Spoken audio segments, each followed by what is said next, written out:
Amen. Inshallah, tomorrow, don't forget, guys, at 9:30 p.m.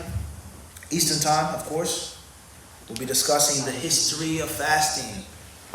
The history of fasting in and outside of Islam. The history of fasting inside of Islam in light of Quran and Sunnah. Did fasting come down all at once? Or were there levels and stages of the legislation behind fasting? With regards to Surah Al-Baqarah. And those who have the option, those feed, those, etc. And with regards to the history of fasting and the history of humanity. When did Muslims begin to fast as a means of religious or spiritual devotion to their deities? Monotheistic religion, polytheistic religions, people don't have religions, just faiths. And what's the history behind fasting and the life of the human being, and why and how fasting in Islam is most perfect? Because there are many other religions and faiths and ways of life that deal with what? Fasting. But Islam, of course, like anything else, is always going to be at the top, the very best. Alright, so that's going to be tomorrow at 9:30 p.m.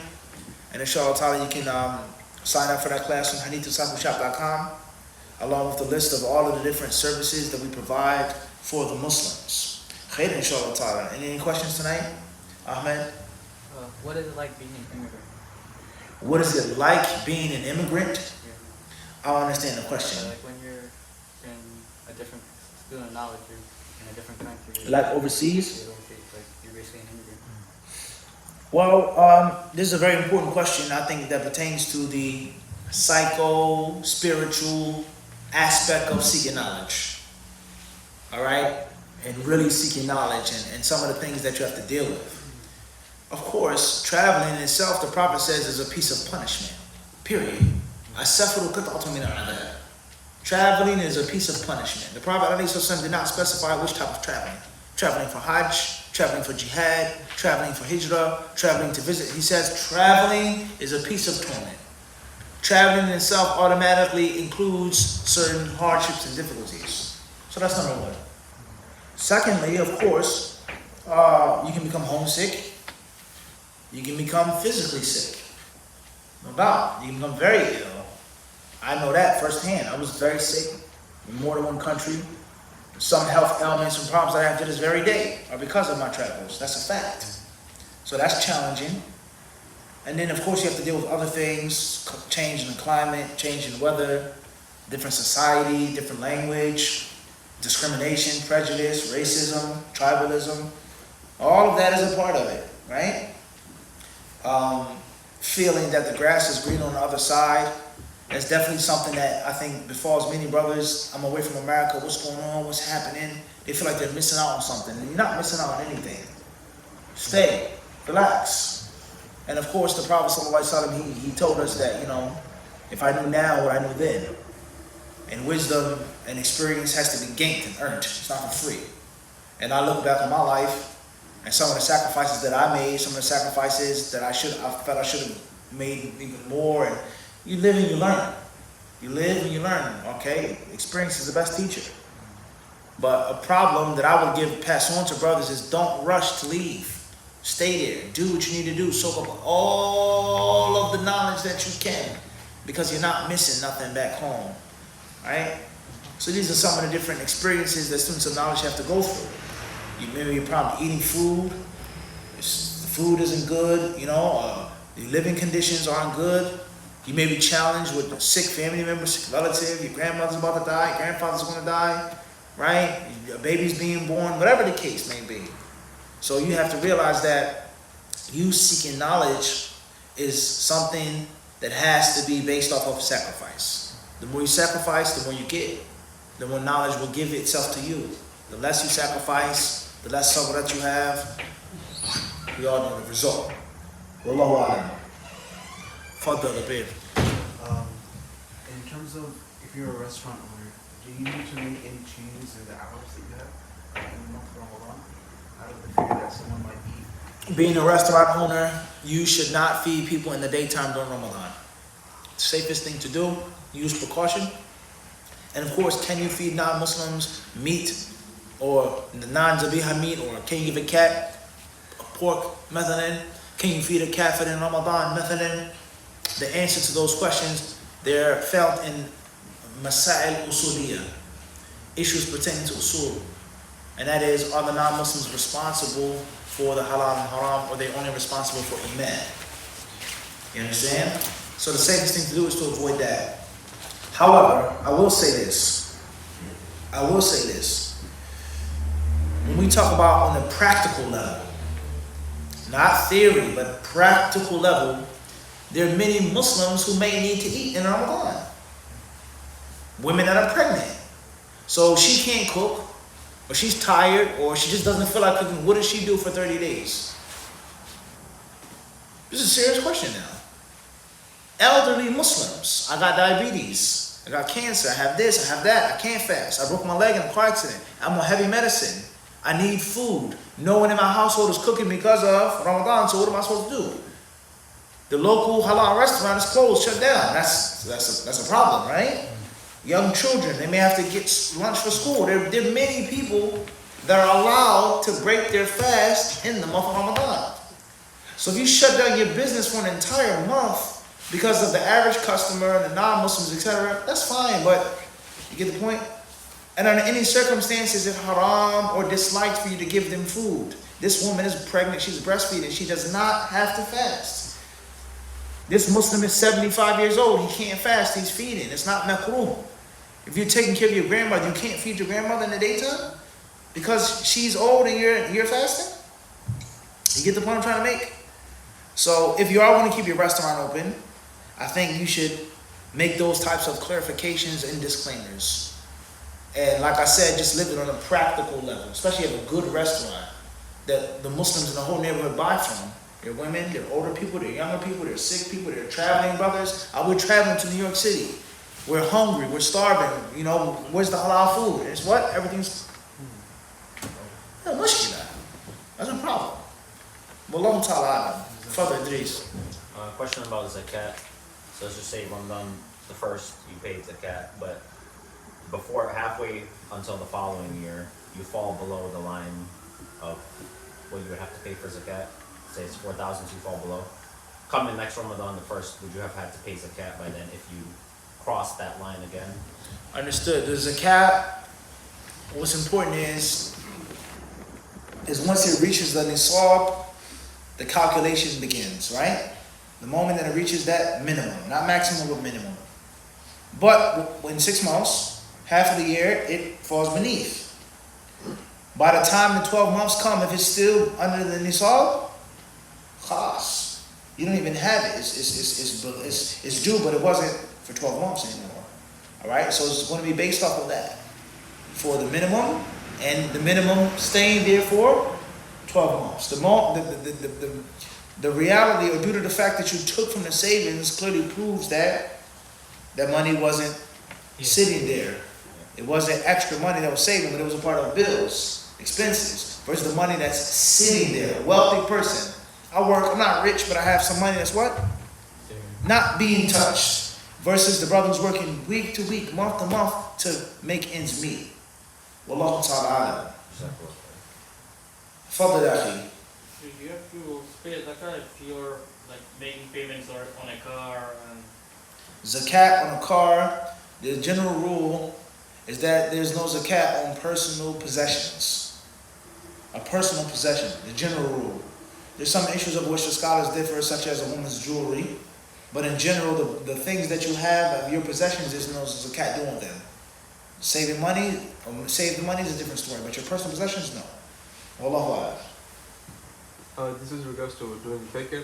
I mean, I know that it's recommended to take it, in a not in a loud voice, but if one is by themselves, are they allowed to do dhikr in a loud voice, and how loud can it be? With regards to making dhikr, how loud can your voice be, or should your voice be, etc. You shouldn't be screaming and hollering unless a person is in a compelled situation, a dire situation. He cries out, Ya Allah! Car accident or something, falling from a building or something, method. But everything's calm and normal. You make dhikr in a normal tone. If you want to say it out loud, you're actually moving your tongue. You want to say it out loud, subhanallah, alhamdulillah, that's fine. If you're doing it to teach others, that's fine. Or for people not to bother you, that's fine. And if you want to say it in a lower voice, that's also fine. The door is open with regards to that. Wallahu ta'ala. There's nothing wrong with saying it out loud to the point in which you can hear it. And there's some times which is recommended for the dhikr to be said in a manner in which other people can hear, like after the salah. Allahumma anta salam, wa minka salam, etc. So there's nothing wrong with that. Wallahu a'lam. Wa yakum. Fadlan.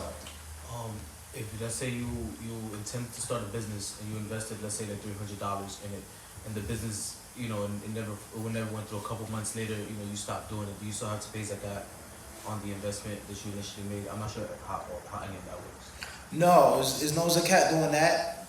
First of all, it didn't reach nisab. That's number one. Let alone the fact that the zakat, according to most of the scholars, is due on the merchandise.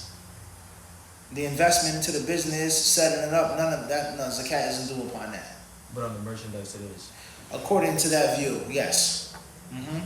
And obviously that's a discussion with regards to how the merchandise is calculated, or is the zakat due on the income of the merchandise? It's a further discussion. But not on the investment of the 300 or 500 until the money reaches the nisab and until the money sits there for 12 months. So if you were able to sell the merchandise, but you didn't just continue with it, your intention was to continue with the business, but you sold it, let's say Siwak, right? The example is Siwak, you bought a box, a big case, it came with like, you know, 12 boxes. You sold all of them, and it wasn't the amount of money that you expected to make, but, you know, you got rid of them. That's fine. It didn't sit for 12 months. And then it reached the nisab. Okay. So it's Well, the same as a person. Is basically, yes. Wallahu a'lam. Wa yakum. Khair inshallah. Na'am akhi. Wa salamullah. Does the individual set the yearly date when they pay the zakat, or is it like an official time from, you know what I'm saying? Like, if I want to pay zakat, do I say, all right, it's December 3rd. By next December 3rd, I'll see if I have what you mentioned, the nisab, and then pay, or is it universal? Like, we all supposed to Understood. calculate? No, it's personal calculation. It's personal calculation. There is no standard time. It doesn't have to be in Ramadan.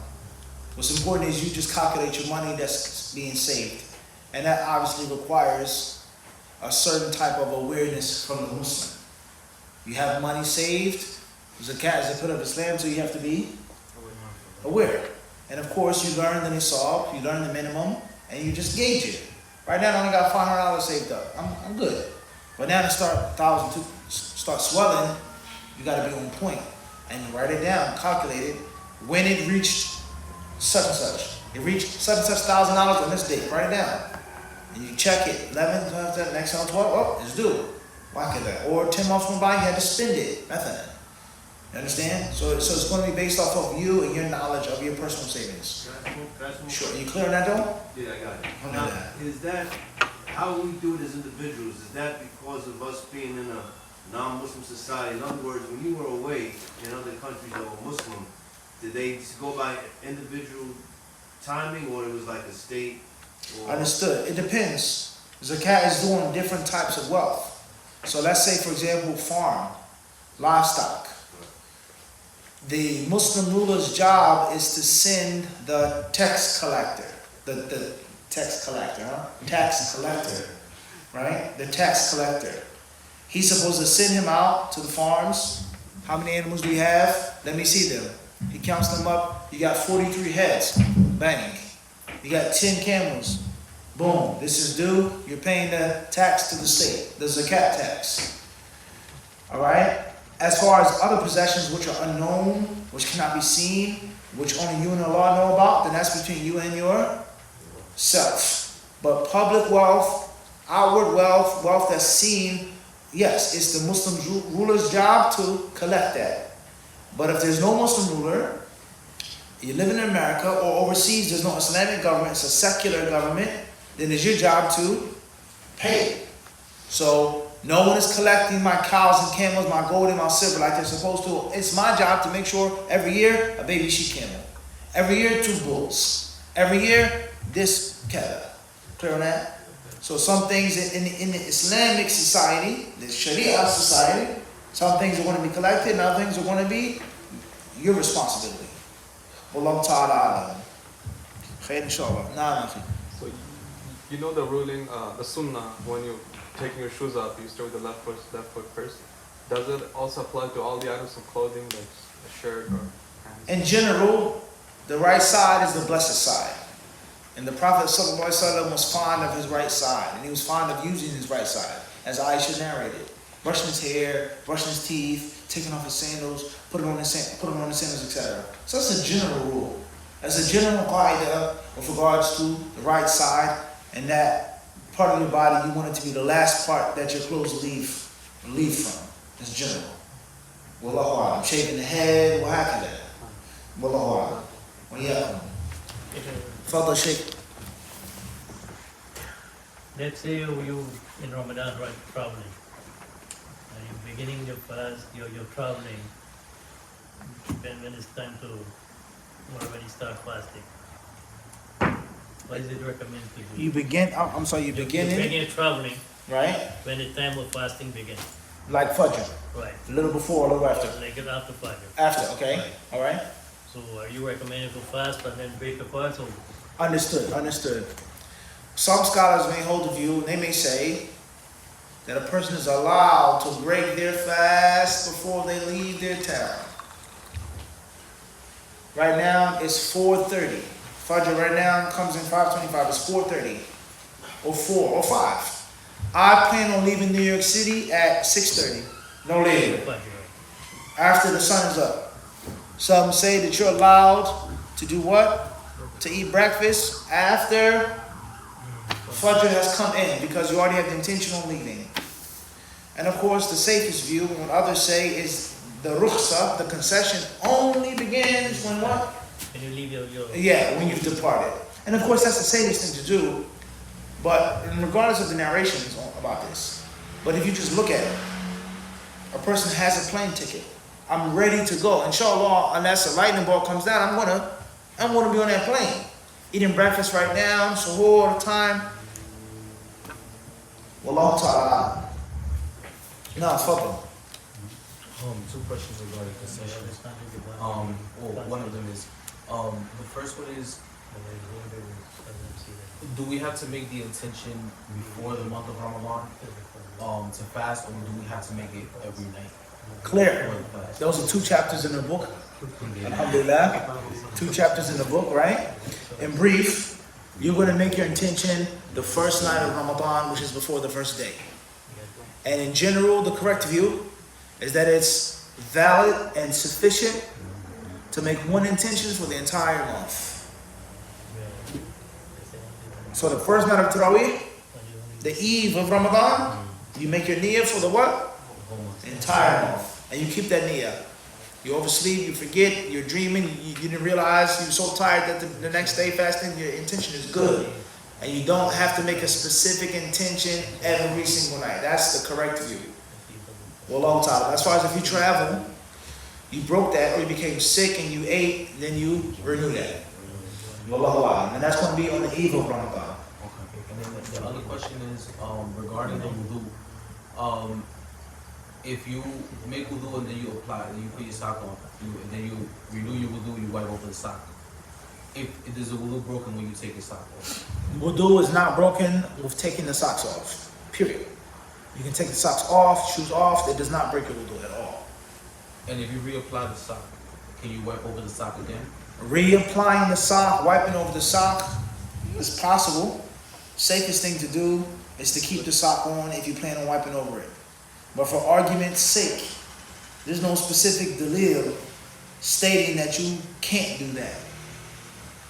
And that you have to keep them on. There's no specific dalil stating that you have to keep them on for 24 hours. You can only wipe them when you keep them on. There's no specific dalil stating that. Wallahu a'lam. Khair, inshallah. If you see anything online, take a few from online. We don't have that much time before we start, inshallah. AM from Ajax, Ontario. What are some of the reasons non-Muslims don't accept Islam, and can you give some examples? In brief, some of the reasons why non-Muslims don't accept Islam: culture, racism, hayat al-dunya, materialism, consumerism, affluency, evil scholars, evil priests, evil rabbis, right? Evil heads, preventing the flock from hearing the truth and seeing the truth. Mockery. Wallahu a'lam. Assalamu alaikum. AA from UP and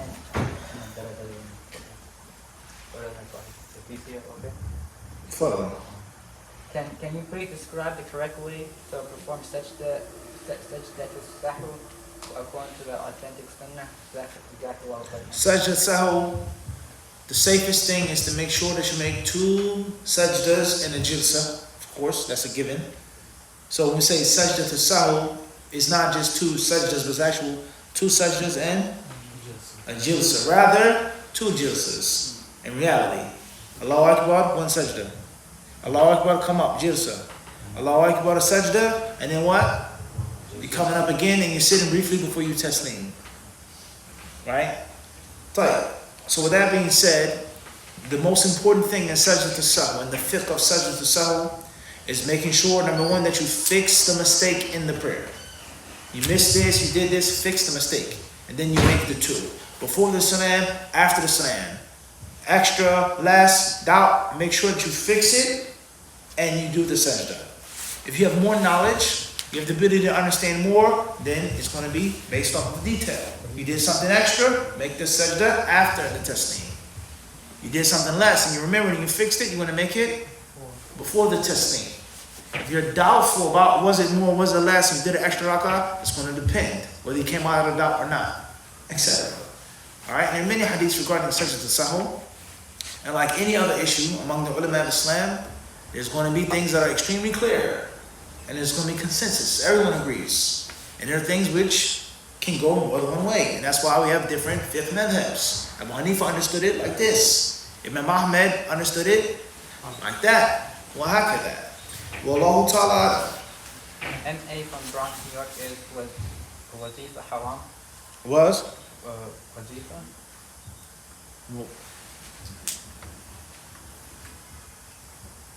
Where's that? Wazifa? Yeah. I don't know what wazifa is. IA, Philadelphia, Pennsylvania. Someone asked me if they missed Ramadan fast, do they have to feed poor people for the expiation? It depends on why they missed the fast.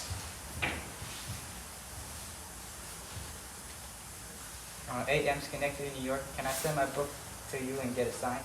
Inshallah ta'ala, there's nothing wrong with that. Sure. MAH, Queens, New York. Is it permissible to fast after the 15th of Sha'ban?